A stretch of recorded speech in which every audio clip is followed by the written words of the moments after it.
जब भी हम किसी नई और एडवांस टेक्नोलॉजी के बारे में सुनते हैं तो हमारे दिमाग में सबसे पहला ख्याल यही आता है कि इसे जापान, अमेरिका या चाइना जैसे डेवलप्ड देशों ने बनाया होगा। लेकिन आज हमारे भारत के पास भी अपनी खुद की एक ऐसी एडवांस टेक्नोलॉजी मौजूद है जिसे कि पूरी दुनिया भर में ही अडॉप्ट किया जा रहा है, और वो टेक्नोलॉजी है यूपीआई। आज यूपीआई इतना वाइडली यूज किया जा रहा है कि हर रोज इसके जरिए 22 करोड़ रुपए से भी ज्यादा के ट्रांजैक्शंस हो रहे हैं। इसने हर छोटे बड़े ट्रांजैक्शंस को इतना आसान बना दिया कि गूगल ने भी यूएस गवर्नमेंट को हमारे यूपीआई जैसे ही एक पेमेंट सिस्टम बनाने की सलाह तक दे डाली। लेकिन क्यों यूएसए भारत की इस टेक्नोलॉजी को कभी भी अडॉप्ट नहीं करेगा, और यूपीआई 2.0 में जो बेहतरीन फीचर्स आने वाले हैं वो किस तरह से इतिहास रचेंगे, चलिए सब कुछ जानते हैं एक एक करके। ड्यू डेट को याद रखना, वाई टाइम पे पेमेंट करने का बताओ उपाय। मैं फॉरगेटफुल हूँ फॉर वन, ये मेंटल मैथ्स करना नॉट डन। ड्यू डेट याद नहीं रखना नाउ, यूपीआई ऑटो पे से अब लाइफ है वाओ, अब लाइफ है वाओ। तो दोस्तों अगर हम देखें तो इंडिया में यूपीआई को 2016 में ही लॉन्च किया गया था, लेकिन पिछले कुछ सालों में इसके अंदर एक इनक्रेडिबल ग्रोथ देखने को मिली है। आज इंडिया में 30 करोड़ लोगों से भी ज्यादा यूपीआई का इस्तेमाल कर रहे हैं, और हर महीने इसके जरिए 10 लाख करोड़ से भी ज्यादा के ट्रांजैक्शंस होते हैं। लेकिन अब सवाल ये आता है कि इतने कम समय में यूपीआई की इस जबरदस्त ग्रोथ के पीछे की वजह क्या है। असल में इस ग्रोथ के पीछे कुछ मेजर रीजंस हैं, जैसे बैंक टू बैंक ट्रांजैक्शन, यानी कि आप जो भी ट्रांजैक्शंस करते हैं वो आपके बैंक अकाउंट से सीधे दूसरे के बैंक अकाउंट में ट्रांसफर हो जाता है, और इसके बीच में किसी भी एजेंट का कोई रोल नहीं होता। फ्री एंड फास्ट ट्रांजैक्शन, यहाँ आप छोटी से लेकर बड़ी हर तरह की ट्रांजैक्शंस फ्री में कर सकते हैं।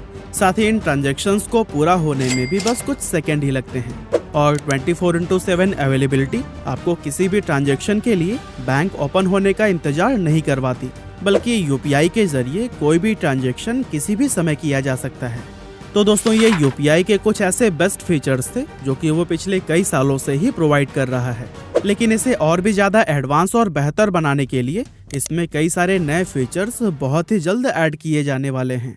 एक्चुअली आरबीआई के गवर्नर शक्तिकांत दास ने यूपीआई के नए फीचर्स के बारे में 19 से 22 सितंबर तक चलने वाले ग्लोबल फिनटेक फेस्ट में अनाउंस किया था।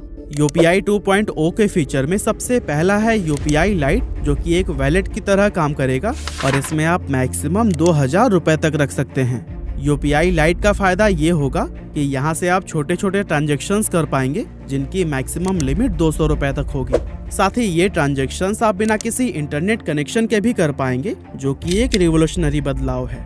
इसके बाद से दूसरा फीचर है यूपीआई 123, जिसमें आपको बिना स्मार्टफोन और बिना इंटरनेट कनेक्शन के भी मनी ट्रांजैक्शंस की सुविधा मिल जाती है। इसमें आपको अपने फोन से IVR नंबर यानी कि इंटरएक्टिव वॉइस रिस्पॉन्स पर कॉल करना होगा, जिसके बाद से आपके सामने बहुत सारे ऑप्शंस आ जाएंगे, जैसे पैसे भेजने के लिए 1 दबाएं, पैसे मांगने के रिक्वेस्ट के लिए 2 दबाएं, बैलेंस चेक करने के लिए 3 दबाएं, और इसी तरह से कई सारे। अब आप इनमें से अपनी जरूरत के अकॉर्डिंग कोई भी ऑप्शन चुन सकते हैं। मान लीजिए आपको पैसे सेंड करने हैं तो फिर आपको नंबर 1 का ऑप्शन प्रेस करना होगा।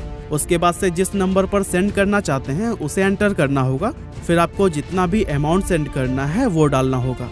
इसके बाद से पेमेंट को वेरीफाई करने के लिए आपसे यूपीआई पिन एंटर करने के लिए कहा जाएगा, और इस तरह से पिन एंटर करने के बाद से आपकी पेमेंट सक्सेसफुल हो जाएगी। और दोस्तों ये प्रोसेस इतना आसान है कि कोई भी गांव का अनपढ़ व्यक्ति भी बेहद आसानी से इसका यूज कर सकता है। खैर चलिए अब बढ़ते हैं यूपीआई 2.0 के तीसरे फीचर की ओर, जो कि है यूपीआई प्लस क्रेडिट कार्ड। यानी कि अब ऐसा सिस्टम आने वाला है कि हम अपने यूपीआई से क्रेडिट कार्ड को भी जोड़ सकते हैं। असल में अब तक हमें यूपीआई से सिर्फ डेबिट कार्ड या फिर बैंक को जोड़ने की ही सुविधा मिलती थी, लेकिन UPI plus credit card feature credit card transaction को हद से ज्यादा आसान बना देगा। तो दोस्तों ये थे यूपीआई के कुछ बेहतरीन और एडवांस फीचर्स, जिन्हें देखने के बाद से बहुत से देशों ने इसे अपनाने का फैसला किया है, और इसके लिए कई देशों ने NPCI यानी कि national payment corporation of India के साथ में कॉन्ट्रैक्ट भी साइन की है। NPCI के अकॉर्डिंग आने वाले दिनों में फ्रांस, बेल्जियम, लग्जमबर्ग, स्विट्जरलैंड और नीदरलैंड में यूपीआई ट्रांजैक्शंस की फैसिलिटी अवेलेबल हो जाएगी। इसके अलावा पहले से ही UK, UAE, Singapore, Malaysia, Thailand, Hong Kong, South Korea, Japan और ओमान जैसे कई बड़े देश हमारे इस यूपीआई सिस्टम को एक्सेप्ट कर चुके हैं। लेकिन एक तरफ जहां पूरी दुनिया में हमारे इस टेक्नोलॉजी की जमकर तारीफ हो रही है और दुनिया के सभी बड़े बड़े देश इसको अपना रहे हैं, वहीं एक देश ऐसा भी है जो कि यूपीआई के बारे में बात तक नहीं कर रहा, और वो देश है अमेरिका। लेकिन आखिर ऐसी क्या वजह है कि एडवांस टेक्नोलॉजी के फील्ड में हमेशा 2 कदम आगे रहने वाला यूएस यूपीआई के खिलाफ है? असल में देखा जाए तो इसके पीछे कई अलग अलग रीजंस हैं, जिसमें से सबसे पहला और बड़ा रीजन ये है कि यूएस के फाइनेंशियल मार्केट को वहाँ की सरकार नहीं बल्कि वहाँ के बैंक्स और फाइनेंशियल इंस्टीट्यूशन कंट्रोल करते हैं। और इस वजह से गवर्नमेंट अगर कोई ऐसी टेक्नोलॉजी लोगों के बीच में इंट्रोड्यूस करे जो कि उन्हीं के फाइनेंशियल सिस्टम को हिलाने का दमखम रखती हो, तो ऐसे में ये उनके बैंक और फाइनेंशियल इंस्टीट्यूशंस के लिए खतरा बन सकता है। असल में यूपीआई की सबसे अच्छी बात यह है कि इसके जरिए होने वाले ट्रांजैक्शन रियल टाइम होते हैं और वो भी जीरो कॉस्ट पर। और दोस्तों, जीरो कॉस्ट ही वो वजह है कि अमेरिका यूपीआई को एडॉप्ट नहीं करना चाहता, क्योंकि वहाँ के बैंक्स को इससे अपनी मोनोपोली खत्म होने का खतरा महसूस हो रहा है।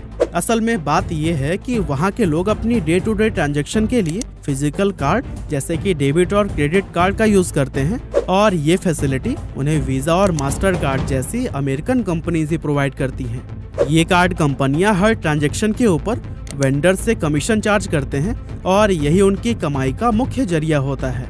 ऐसे में अगर यूपीआई जैसे फ्री पेमेंट सिस्टम को अमेरिका में इंट्रोड्यूस कर दिया गया तो फिर ये मास्टर कार्ड और वीजा जैसी बड़ी बड़ी कंपनियां पूरी तरह से घाटे में चली जाएंगी। वैसे अगर हम यूएस में bank to bank digital transaction की फैसिलिटी देखें तो फिर फेडरल रिजर्व बैंक के द्वारा बनाई गई new instant payment service FedNow इस टाइम काफी चर्चे में है, क्योंकि जैसे हम इंडिया के अंदर एनईएफटी और आरटीजीएस के थ्रू फंड ट्रांसफर करते हैं, वैसे ही सर्विस यूएस की फेड नाउ भी देती है।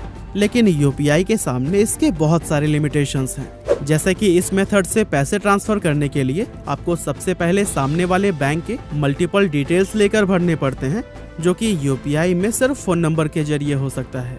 साथ ही इसके अलावा क्यूआर कोड को स्कैन करने जैसी बेहतरीन सुविधा भी आपको फेड नाउ में नहीं मिलती, और फेड नाउ के अंदर इसी तरह के बहुत सारे लिमिटेशंस हैं। इसके अलावा अमेरिका के द्वारा यूपीआई को न अपनाने का बड़ा रीजन ये भी है कि यूपीआई एक ओपन सोर्स प्लेटफॉर्म है। इसका मतलब यह है कि बैंक चाहे बड़ा हो या छोटा, वो बेहद आसानी से खुद को यूपीआई पर रजिस्टर कर सकता है। यानी कि यूपीआई को अगर यूएस में अवेलेबल करा दिया गया तो फिर वहाँ सभी बैंक्स की ऑनलाइन पेमेंट फैसिलिटीज एक हो जाएंगी। इन अदर वर्ल्ड छोटे और बड़े बैंक की सर्विस में कोई फर्क रहेगा ही नहीं। ऐसे में JP Morgan chase, bank of America और सिटी ग्रुप जैसे बड़े अमेरिकन बैंक्स को ये डर है कि अगर यूपीआई वहां पर आ गया तो लोग इन बड़े बैंक्स की जगह पर अपने लोकल बैंक में अकाउंट ओपन करना ही ज्यादा प्रेफर करने लगेंगे। और अगर ऐसा हो गया तो इन बैंक्स को बहुत बड़ा नुकसान हो जाएगा, जो कि वो लोग बिल्कुल नहीं चाहते।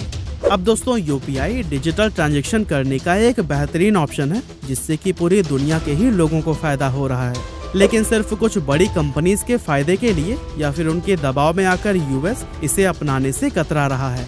अब आने वाले समय में अमेरिका हमारी इस टेक्नोलॉजी को अपनाता है या नहीं, या फिर इसके ही जैसे एक नए ऑनलाइन ट्रांजैक्शन सिस्टम को वो खुद डेवलप करता है, ये देखना वाकई बहुत दिलचस्प होगा। बाकी इस वीडियो में तो बस इतना ही था। आपका बहुमूल्य समय देने के लिए बहुत बहुत धन्यवाद।